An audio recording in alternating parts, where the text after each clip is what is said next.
জাতিকার প্রশ্ন, চাকরি হবে কিনা। দেখুন, চাকরির জন্য দেখতে হয় রবি রেখা। এই রবি রেখা যদি লম্বা লম্বা থাকে, মানে এই হার্ট লাইনকে টাচ করে উপরে উঠে বা এরকম লম্বা রেখা থাকে, সেটা সরকারি চাকরি বা ভালো চাকরিকে নির্দেশ করে। কিন্তু হাতে যদি কারোর আয়ু রেখা ঠিক না থাকে, তাহলে কিন্তু চাকরি নয়, জীবনে প্রত্যেকটা মুহূর্তে বাধা, সমস্যা হয়। তাই আয়ুরেখা ভালো না থাকা এটা কিন্তু অত্যন্ত অশুভ।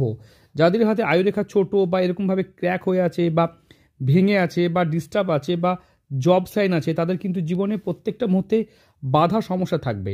তাই আয়ুরেখার প্রতিকার না করে আপনারা কিন্তু কোনো কিছুতেই উন্নতি করতে পারবেন না। তাই এটা অনেক সময় অনেকে জানে না, অনেকে মনে করে না রবি দেখলেই ভালো হবে। দেখুন, আয়ুরেখা জীবন রেখা, মানে এটা জীবন শক্তি, মনের জোর, আত্মবিশ্বাস, কনফিডেন্স সব কিন্তু আয়ুরেখা থেকে দেখতে হয়। আয়ুরেখা ঠিক না থাকলে জীবন কখনোই ভালো চলবে না। তাই যারা প্রতিকার নিতে কথা বলতে চাইছেন বা নিজের হাতের ভিডিও চাইছেন, স্ক্রিনে নাম্বার দেখতে পাচ্ছেন, এই নাম্বারে যোগাযোগ করবেন।